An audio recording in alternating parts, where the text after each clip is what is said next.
My name is Louisa Freeman, and I'm working on this at NYSERDA with Robin Marquis.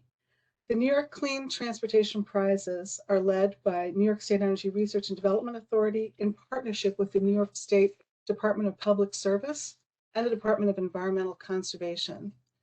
This program will support electrifying transportation, reducing air pollution, and enhancing clean mobility in underserved communities across New York State. The prizes provide teams of global experts with the opportunity to directly engage with these communities to improve and scale clean transportation options locally and across New York State and beyond. The 3 prize competitions include the Clean Neighborhoods Challenge to award innovative projects that address local air pollution reduction at scale, the Electric Mobility Challenge to award projects that demonstrate innovative, safe, convenient, active, and electric mobility options that meet community needs, and the Electric Truck and Bus Challenge to award projects that demonstrate replicable pathways to reduce the cost, system, and operational challenges of further deployment of medium and heavy-duty electric vehicles, including charging and grid integration. This webinar is being recorded and will be posted on the prize website. We'd like to suggest that you use the Q&A feature to ask questions, and we'll address them at the end. It's important that you look at the New York Clean Transportation Prizes.org to apply for the prizes and spread the word. Next slide, please. Here's information about where you can find the materials, the recording of the webinar, and post questions as well that aren't answered in the chat. I'd like to now introduce our moderator for the session. Next slide, please. Shanika Amarcone is a senior environmental and climate justice practice lead at Eastern Research Group. Shanika leads the Environmental and Climate Justice Solutions practice. She brings over 20 years of experience forming and leading multidisciplinary teams to support federal and state analyses related to climate change, renewable energy, and sustainability. She currently serves as the project manager for NYSERDA's Clean Transportation Prize outreach and stakeholder engagement for disadvantaged communities. I'd like to turn it over to Shanika. Next slide, please. Thank you, Louisa. Can you hear me? Yes. Great. I'm very excited to moderate this panel on successful partnerships and teaming. If you can go to the next slide, please. Thank you. And the next slide. Thank you. So before we get started on our panel discussion, I thought it would be helpful to provide more context on the New York Clean Transportation Prize goal, including the definition of disadvantaged communities and Eastern Research Group's role in supporting the prize program. I'll also share some tips for partnering with community-based organizations that may be useful in developing, forming your teams and developing your application. Next slide, please.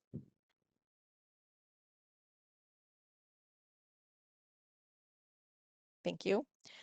So a key goal, as Louisa mentioned, for the Clean Transportation Prize is to deliver benefits to disadvantaged communities. Disadvantaged communities is a term used in New York's Climate Leadership and Community Protection Act and includes environmental justice or low moderate income communities located in New York State Opportunity Zones. New York Climate Act recognizes that greenhouse gas emission reduction targets cannot be met without engaging and benefiting these communities. So the map on this slide highlights these target, or what we like to call priority communities, in green. And a link to this map is available on the Clean Transportation Prize website and through this link that we've included on the slide, which will also be included in the chat. Next slide, please. Eastern Research Group, including our teaming partners, Hummingbird and Consensus Building Institute, are working with NYSERDA to support outreach and engagement with these priority communities, including community-based organizations, or CBOs, that may be interested in partnering.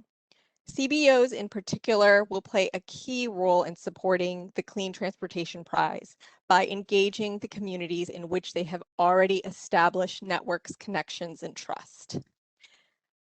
The ERG team's role is to help make sure CBOs understand the value and benefits of the program and support their engagement to in turn ensure the goals of diversity, inclusion, and equity are met. And while I always think that diversity and inclusion are relatively straightforward and for people to understand, the goal of equity isn't always straightforward. So this graphic that I have on the right helps to illustrate understanding the difference between equality versus equity. It's not just about leveling the playing field. It's about providing additional support where needed to make sure all partners have equal access to information, so that they can in turn ensure that the Clean Transportation Prize proposals benefit their community. Next slide, please.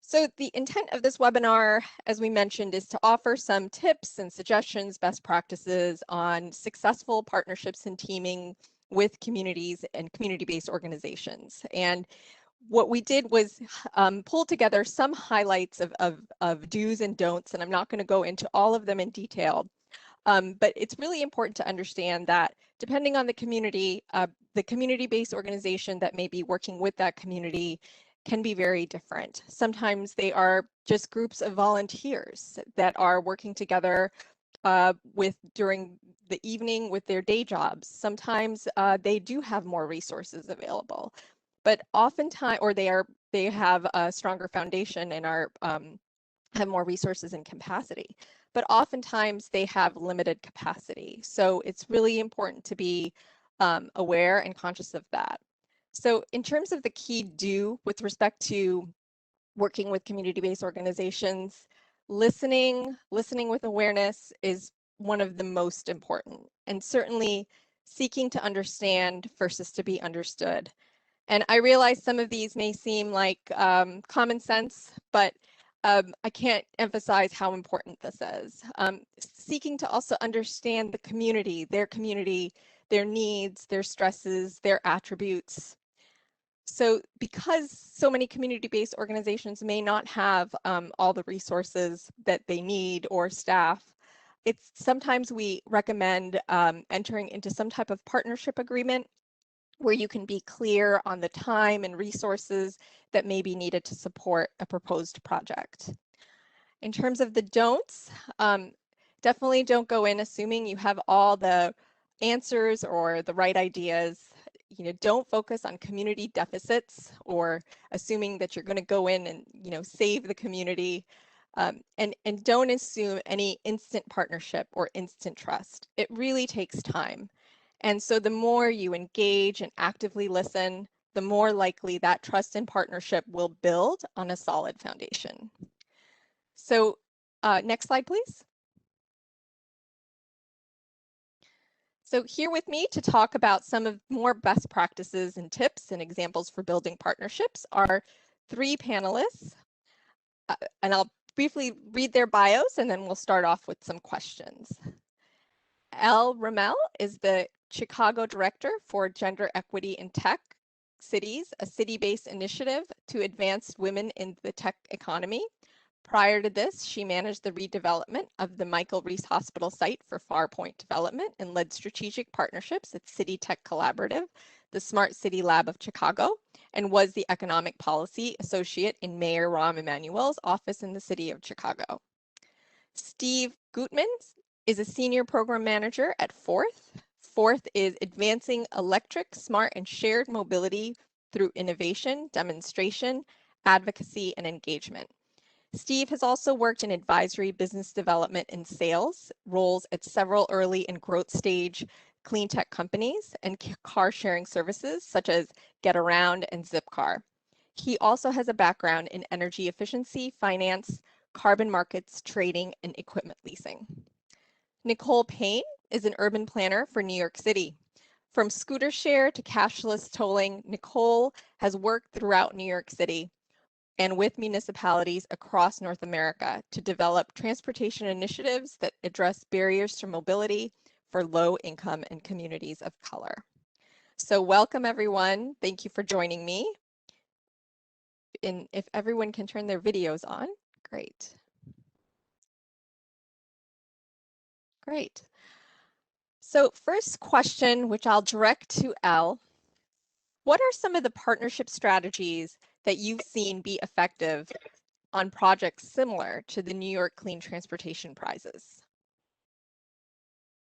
Thank you, Shanika, so much for having me. When I think about partnerships, I think about really first assessing, as a partnerships background, first assessing all the potential partners, both government, private sector, nonprofit, just really understanding the landscape, understanding each current role an individual or community organization plays, and then really thinking about bringing diverse perspectives and backgrounds to a project. So I worked on the Michael Reese project, which was an 80-acre real estate development project, and we were thinking about getting that ready for electric vehicles.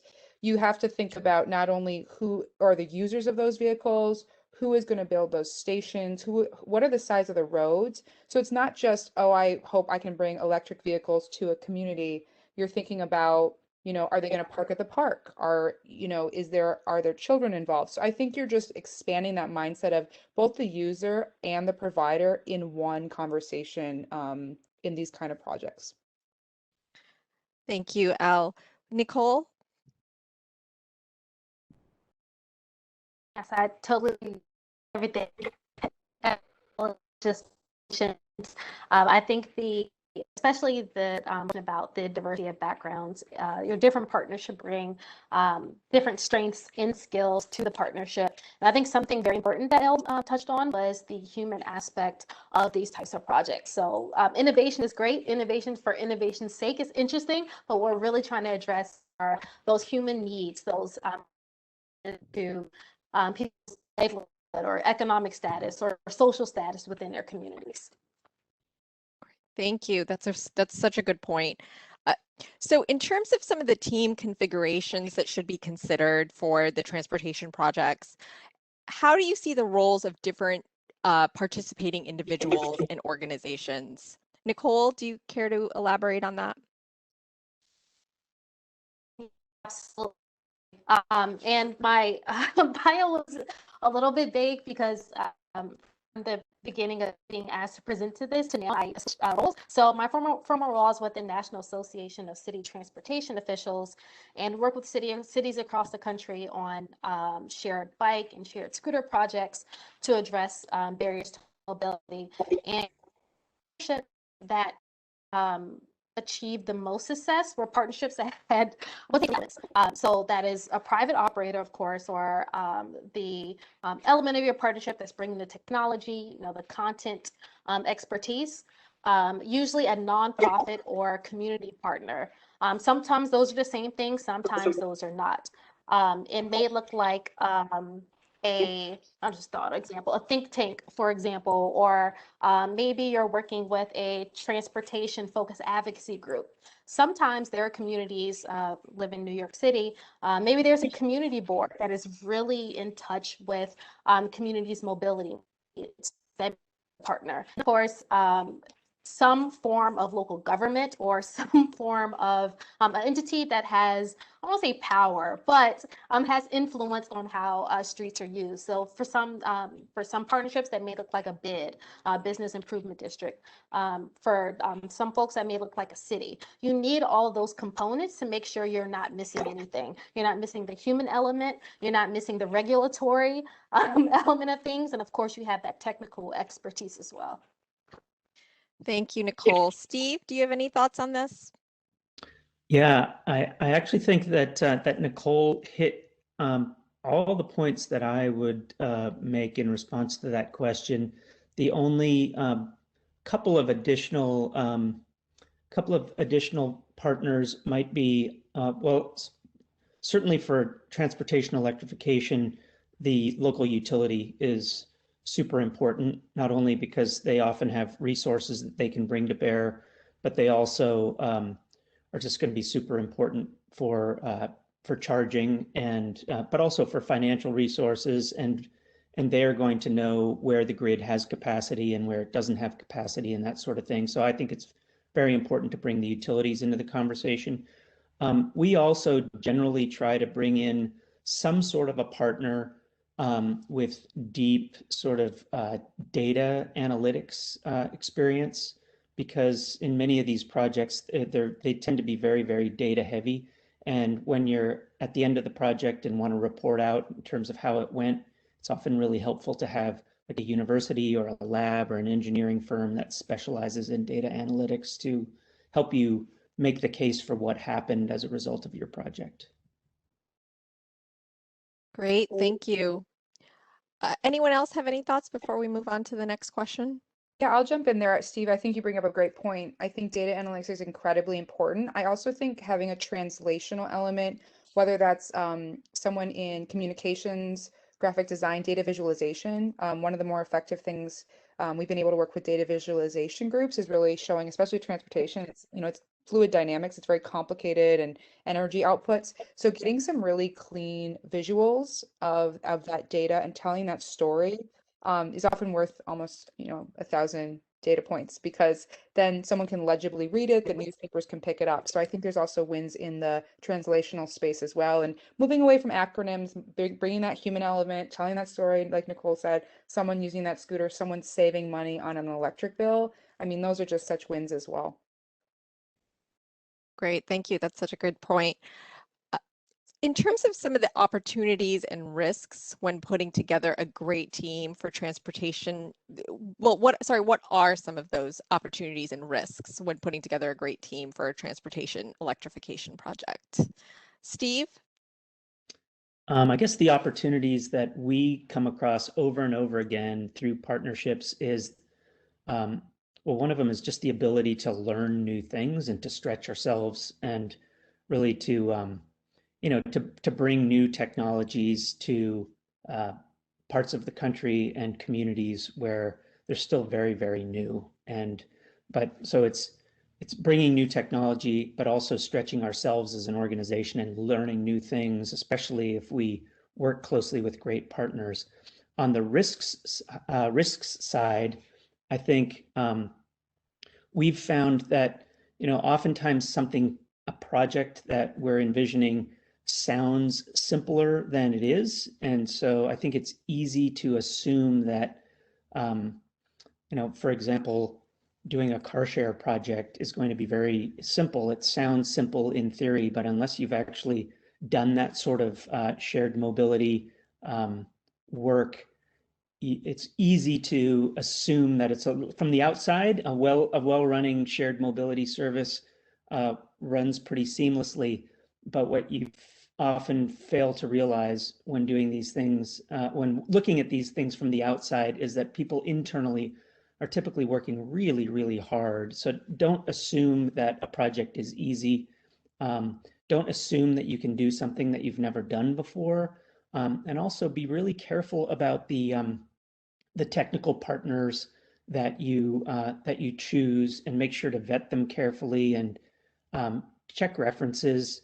Ideally, you don't want to be the first entity to work with a technical partner that's developing a new technology, because things inevitably can and will go wrong.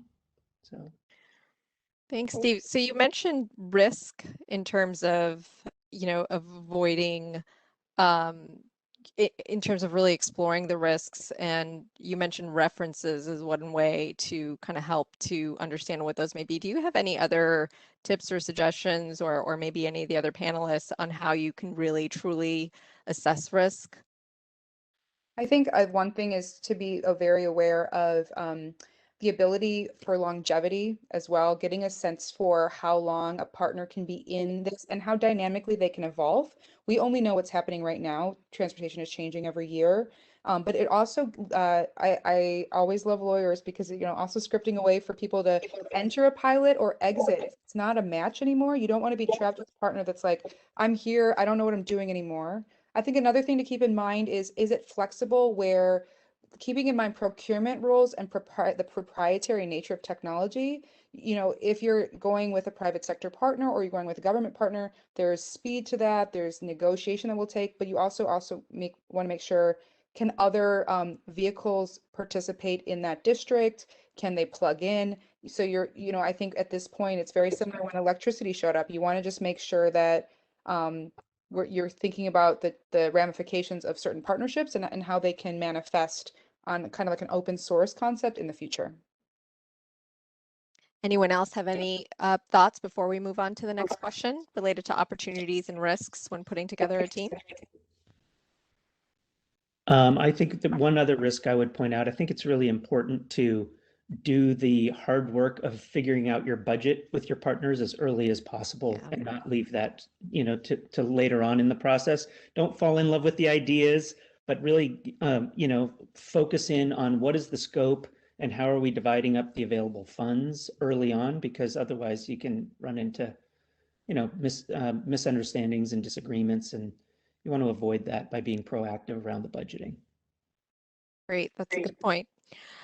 So do you have, what are some of the best practices from transportation, electrification, and infrastructure projects in other regions that you can share?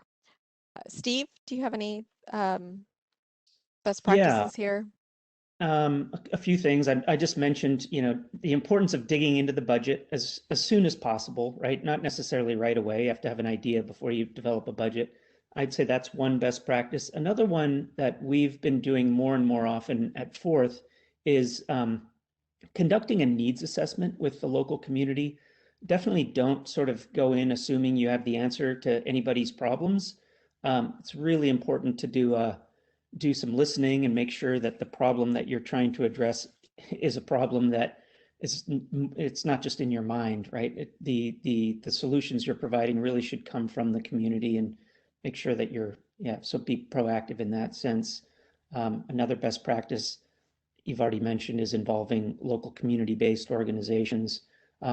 We typically expect to compensate the CBOs for their participation.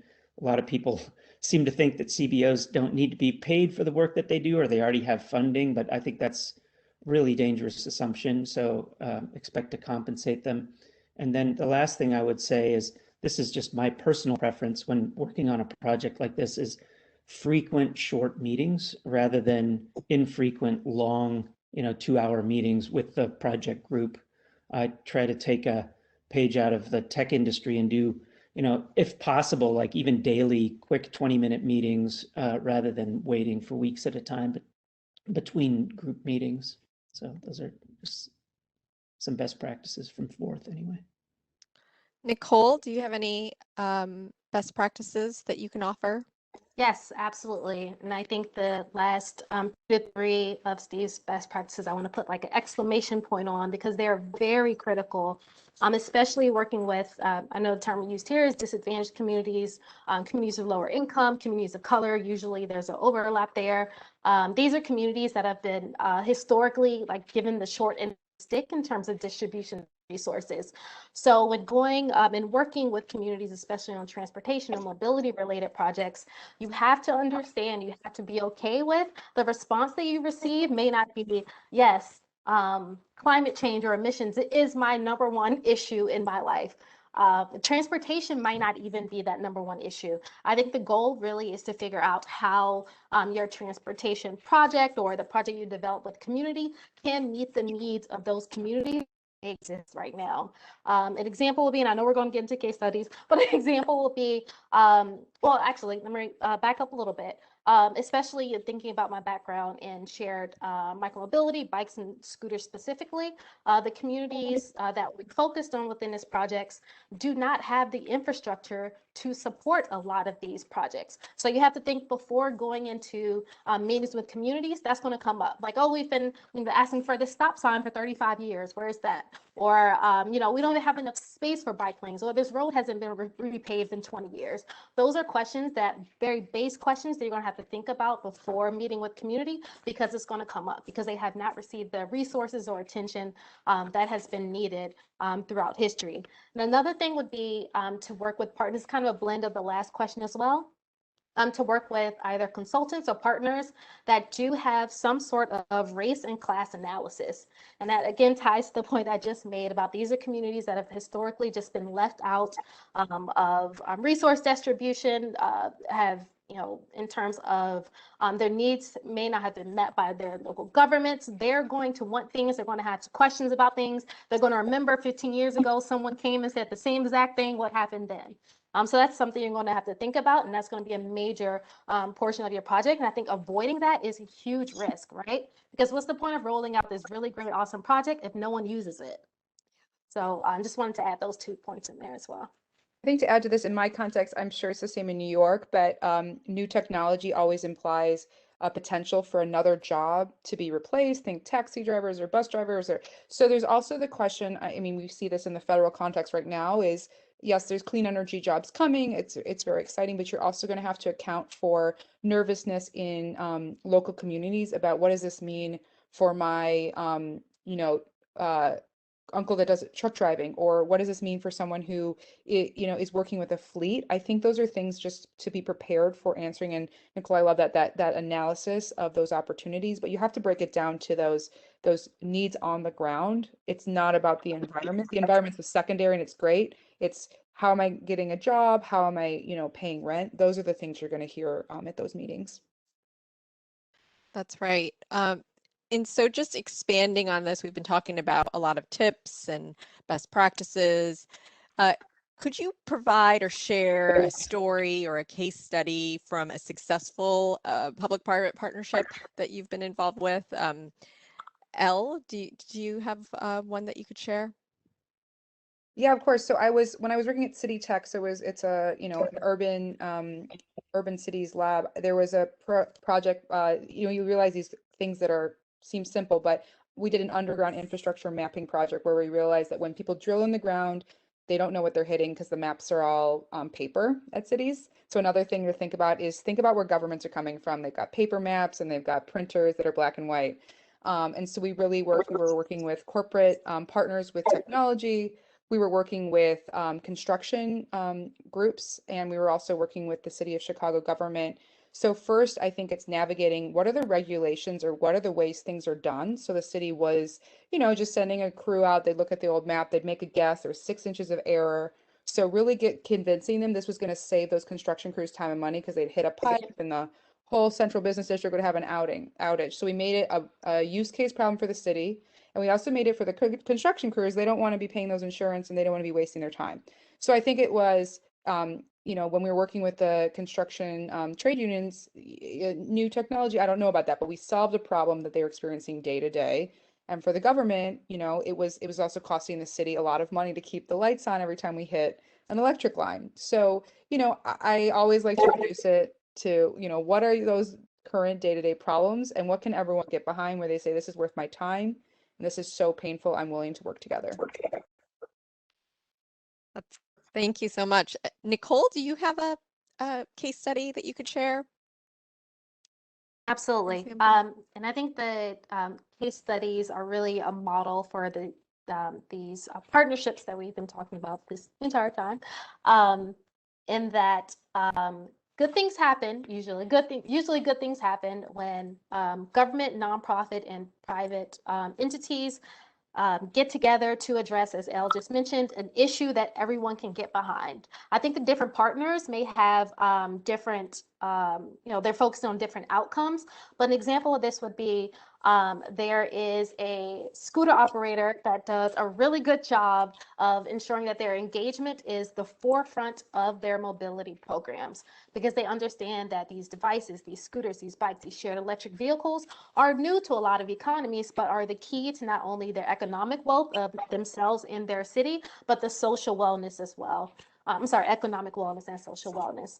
And what works well is that the private companies tend to have a lot more flexibility in terms of not needing to go through a bunch of red tape to do pop-up events, which are go into community on a few days and say we're gonna, all right, made up example, but we're gonna do scooter education courses here. So the private companies have that perspective where there's a lot less red tape. In the government, believe it or not, does not have as much money to do outreach for very critical projects that they need to do.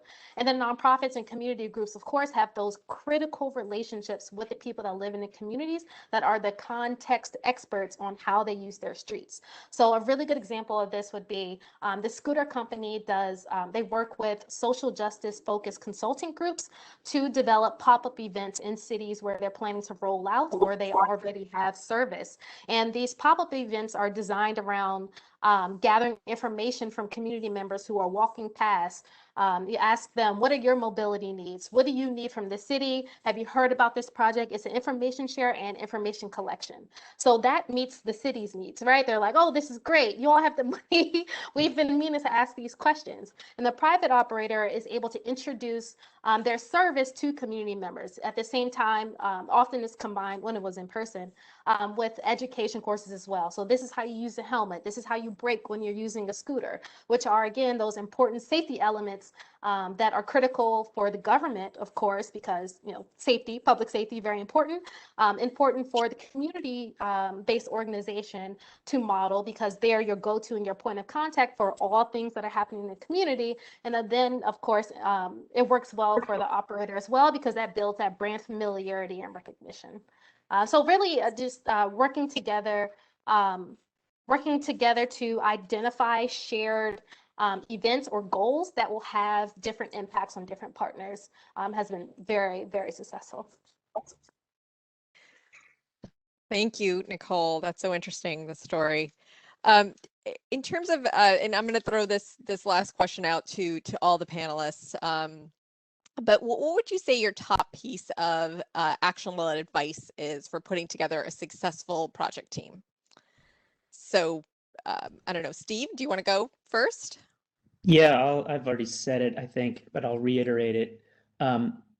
Dig into the budget as early as you can and get because I think of a budget as almost like it's a sort of the outline of the project. If you're writing a paper, you want to write an outline first. If you're trying to plan a project, you want to figure out the budget, because I think if you start to carve up the budget, then you'll start to carve up the tasks, and then you'll quickly realize, oh, well, we need, like, you know, a partner to do this portion of the task. But I tend to think of the budget as being shorthand for the entire project. So that would be I think my main piece of advice.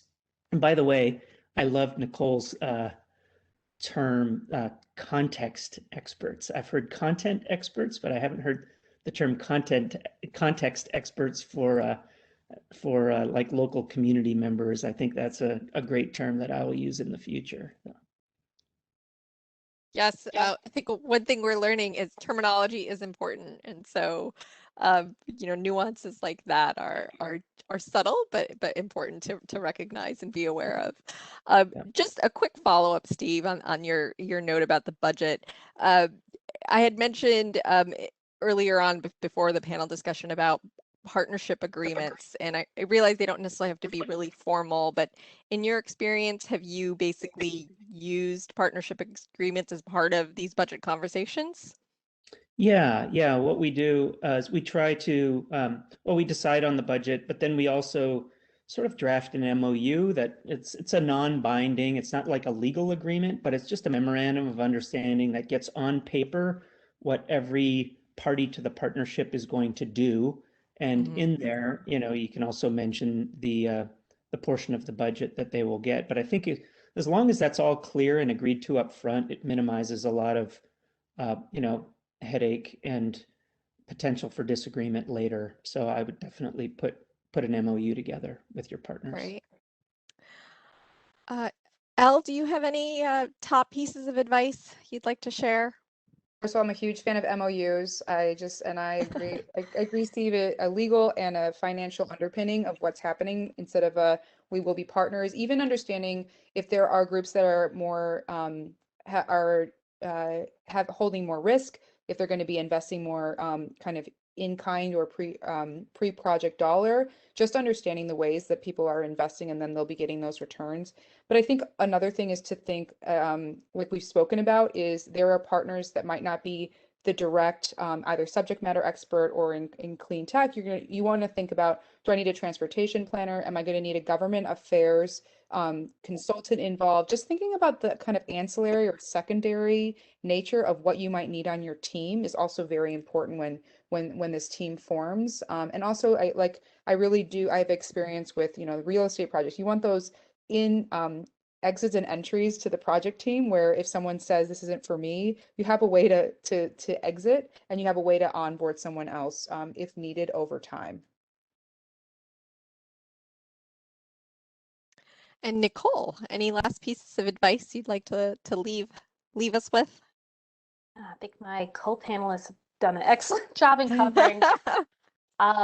Yeah, I just want to drive home the point, because in my experience, background in government, but also nonprofit, hangups or project stalls, or even being required to, trash the project and start over, happens when the community feels like they have not been engaged in the process, they're not aware of what's happening, or the right people are not brought into the process early enough.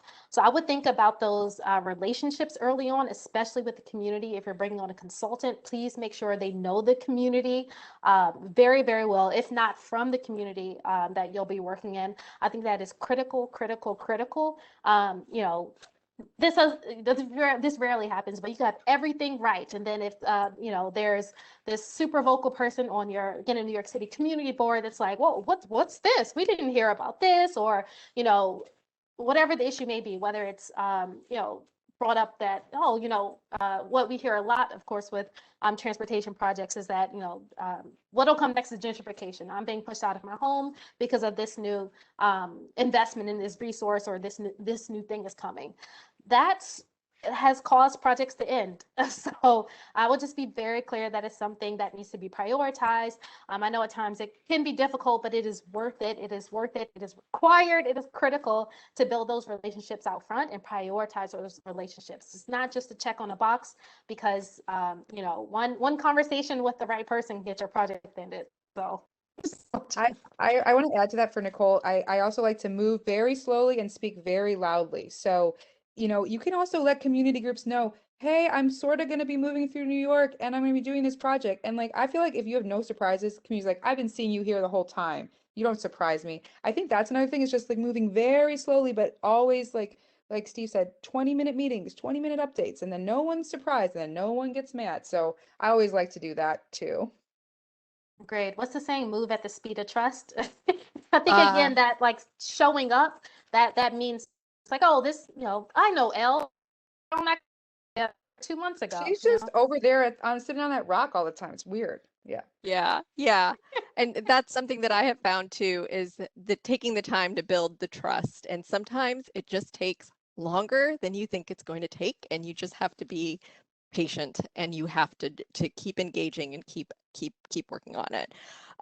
So thank you so much to all of our panelists. It's just really exciting to be here with all of you. We certainly wanted to leave some time for question and answer from those who are on the call. So I believe Louisa is going to moderate the question and answer session. Great. Thank you, Shanika. Can you hear me okay? I can. And we're going to put the slide back up. Thank you, panelists. That was a great conversation. Innovation and practical solutions need to go hand in hand. I wanted to ask one follow-up question. Somebody mentioned a needs assessment. I think, Steve, that was you. And I'd like to know if others of you have examples of, what's a good way to get that community input through a more market research type needs assessment. What's the best way to reach out? What do people have time for? If you can have some advice on how to get that community input in a more systematic way. Maybe Steve, you mentioned it, and then the others, I'd be interested in hearing from you. Yeah, well, it's always a problem, right? Everybody's really interested in projects, but the problem is with just going straight to a project is often you have a solution in search of a problem, right? You're bringing your existing solution into a situation where it may or may not be appropriate. And so we can't always get it, but if possible, we make a habit of trying to carve out some funding, usually in advance, to do a bit of a needs assessment. And that's usually entails bringing a very diverse group of stakeholders from the community together to try to identify, where are the needs? As Nicole said earlier, it may be as simple as a stop sign at an intersection that the community has wanted for years, and they may not be interested in whatever, great project idea that you have, because they have more fundamental needs that they want to have addressed first. And so I think it's really important. It's not super easy to get funding for needs assessments, but we feel like they're really important.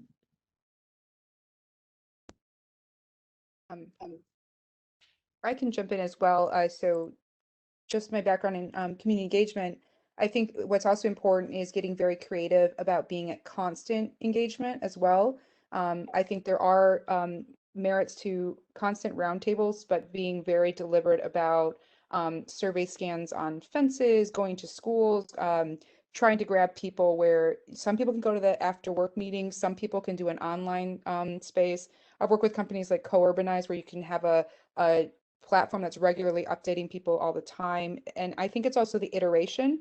I think there's a lot of time where you want to go pre-project, ask people their thoughts, what they need, but even asking feedback throughout some of those small needs, like a stop sign. Your team could also, it's not exactly your scope, but finding those nonprofits in your city where they're already invested in that kind of work, and bringing that that problem statement to them. It might not be your funding or your project, but you can also exist in an ecosystem of neighborhood or region-based projects. And sometimes I think showing that your project team is also interfacing with other initiatives in the same region means a lot. So it's almost like constant of what are we hearing, what are the pain points. If it's not the thing that you can solve, it's elevating it to other allies and partners. And I think that's something to think about through your whole project. I see a lot of nodding there from you, Nicole. Do you have anything to add? My co-panelists are just so amazing. I totally agree.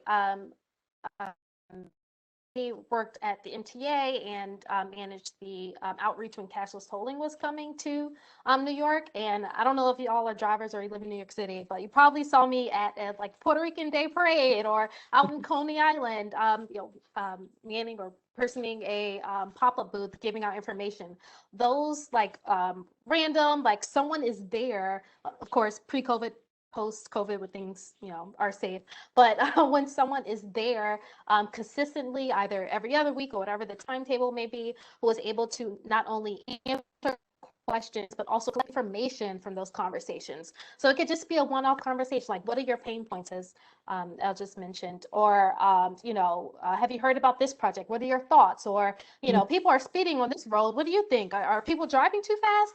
Very, very easy to collect information. I think New York City DOT has a really good model. They have a street ambassador program where their employees are trained, they're always multilingual. Their employees are trained to have very quick interactions to gain information about the needs of the community that they are in. And it's like a physical in-person presence. Something that's also has worked is your partnership with the community-based organization or nonprofits to run focus groups. They're paid, of course. People should be paid for their work. Paid focus groups, right? Those are the people with the context. They have the face familiarity. They built the trust with the community that you're looking to work with. Having them run focus groups has been successful in terms of outsourcing. You're trying to scale it. Those are some tactics that have been that I've found success with. That's great. Somebody has also asked about how much engagement with community is expected prior to applying, and the prizes have been structured in a staged manner. So definitely having some level of community engagement plan is an important feature. Once the prizes are selected down to the phase of phase 1 winners, there is some funding available for communities. So I'm wondering from the panelists, what kinds of needs do the community organizations have for engaging with teams in developing these concepts that they might be able to use that funding for? think you need to assume that the community-based organizations are being asked by a lot of projects, et cetera, to do needs assessments and asset mapping and who are your Right. stakeholders. So setting up the forums, the technology, the infrastructure to make those asks easy, not assuming there's a lot of hours. There's very small teams at nonprofits. So, you know, showing your resourcing. I always also say you want to do a lot of pre-work because no one wants to read that their neighborhood is in an announcement. So I know Right. you might be investing ahead of time a bit, but having those conversations, learning about the transportation projects in the past, very useful. I also think communities hate when you decide you're going to do a new scooter pilot and they've already done 10 scooter pilots and they're like, you should have called all the 10 scooter pilots. So also doing your research on what other things have been tested in this community, what have people already experienced, and having again, like I said, no surprises pre any announcement of any prize won. Another suggestion that I have too is realizing that some community-based organizations, you know, they're made of volunteers. And so just recognizing that they're not necessarily going to be able to meet with you and engage with you during your business hours. You know, you need to meet them where they are, and that may be in the evening or earlier in the morning, and just be accommodating to that as much as you can, because it really goes a long way. Right. One more thought, an intentional aspect of these prizes is replication and scalability, is being able to, you know, hopefully bring solutions that have worked elsewhere to New York State, but also hopefully have some of those solutions be applicable to other communities. Do you all have any key thoughts about or examples of projects that you think have been successfully replicated elsewhere, or tips for teams that are thinking about that aspect? Happy to kick this off. For all the folks in attendance, I recommend the Better Bike Share Partnership. I can try to find their link and drop it in the chat. But that is an organization made up of the City of Philadelphia, NACDO, the National Association of City Transportation Officials, and People for Bikes. And they provide funding to operators and community groups to develop replicable, scalable solutions to mobility issues for low-income and communities of color. And something that has worked very well, and something that continues as a theme, is not reinventing the wheel. I'm sorry. And if you're thinking about a project related to mobility, related to clean transportation, someone else may have thought about that before. I think as Elle mentioned in her response, someone may have already tried it in that neighborhood. Please do your research. It's like preparing for a date. But you know, learning from the people that came before you is you can do that on your own time in terms of research. It is very important. And I think those core elements, an example I'll give is the City of Philadelphia does it's called Digital Skills and Bicycle Thrills, where their bike share system is used, membership in the bike share system is used as a way to teach adults with lower income how to use the computer and use the internet. So, you know, they help folks sign up, and that's how they learn to use those services. That model has been replicated in other cities, but it has been an intentional act of sharing information. So both sharing information on your successes, things that, you know, next time we'll do better, and also doing your research, I think are some tips to ensuring that you know, whatever comes out of your project can be used in other places. I'm a huge fangirl of Better Block in Dallas. They're kind of a guerrilla placemaking group. They were basically they put masking tape in the road when they think there should be a bike lane, and then they count with like a stopper how many people bike through their pretend bike lane. So I think also iteration are there ways you can bring a scooter or an electric vehicle to a space where you're not permanently installing? Can people sample that? So I'm a big fan of that, where communities almost they set up these parklets, and then communities are like, this is my park, but it didn't exist a week ago. So anything you can get people to start sitting in, experiencing, talking about, make it their own. I love Better Block in Dallas for that example.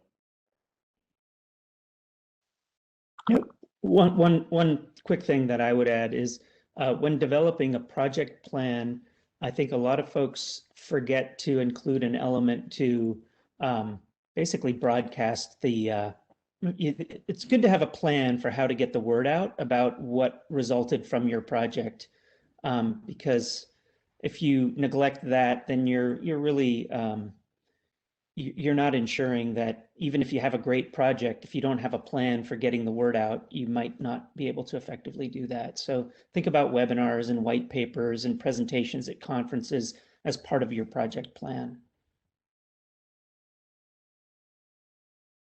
That's great. Well, we have a couple minutes for closing remarks here, and then I'm going to wrap with some instructions for what's happening next with the prizes. Elle, do you want to start, and then we'll just have, you know, any final thoughts that you can recommend to listeners to the webinar about teaming and forming partnerships? Yeah, absolutely. I think you know, this is a very exciting opportunity. Looking forward to seeing how it manifests. Just thinking about, you know, you're bringing individuals, you're bringing, you know, large organizations, companies together. Thinking, like we said, common ground, MOUs and finances. I agree, Steve. But also demystifying the process for other people and making a, like Nicole and I agreed, a common cause. Just really honing it down to those aligned agenda items. Because I think when things get controversial or there's, wait, what did we say? You can go back to why you're all here. But I think setting that up in the beginning is very important. How about you, Nicole? I think Elle and I are just on the same on the same page today. I 100% agree. I think setting out goals before you create your partnership and developing your project more specifically is very important. You know, your program will look a lot differently if your primary goal is to address connectivity to transit stations versus you know, address affordability issues of electric vehicles, right? Those are two different goals, and the tactics to reach those may look a little bit different. So I think a shared goals is, yeah, absolutely. And last thoughts from you, Steve? Yeah, I think, you know, my takeaway is you may be the content expert, but you're probably not the context expert as well. So I just encourage you to stay humble as you put your project together, and try to keep in mind all of the things that you don't know while you're bringing the things that you do. Great, thank you. Good wrap-up comment. So I'd like to encourage people, many of the questions that came in are related to prize logistics. So I really encourage you to go to the websites. There's a specific, if you can go to the last slide, I think has the websites on there. Yeah, so you can pose your questions at nycleantransportationprizes.org.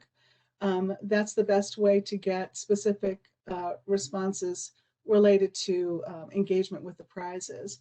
We were focusing more of the discussion on the panelists here today. Look forward to any other additional questions you have, including any that came in here today. I want to remind people about the registration deadline is July 22nd. People that are, organizations that are going to prime a submission have to be registered in order to do so. Team members, all team members do not have to, but there's a benefit to you of registering, because then you'll get follow-up information. You can participate in the forum discussions and other features that are on the prize website. So I encourage you to do that. And then the next slide, there's the third content webinar that we're offering is next Tuesday, May 25th at noon Eastern, on electric fleet and mobility insights. So I encourage you all to think about joining us for that as well. And I think that is it. I really want to thank the panelists very much. Shanika, any final comments from you? I think this has been a really insightful webinar, and it has been recorded and will be posted to the websites for partners that weren't able to be here, and to remind you all of these great suggestions. And yeah, no other closing thoughts from me. Definitely encourage everyone to register, and for the partners that you are exploring and talking to, definitely encourage them to register as well on the website, so that they can also have access to the same information. Yeah, I believe there's a partners forum on each of the individual prize websites that people can engage and also raise their hand if they want to be contacted to be part of teams. So thank you all very much. Appreciate it. And we're going to wrap this up now and end the recording.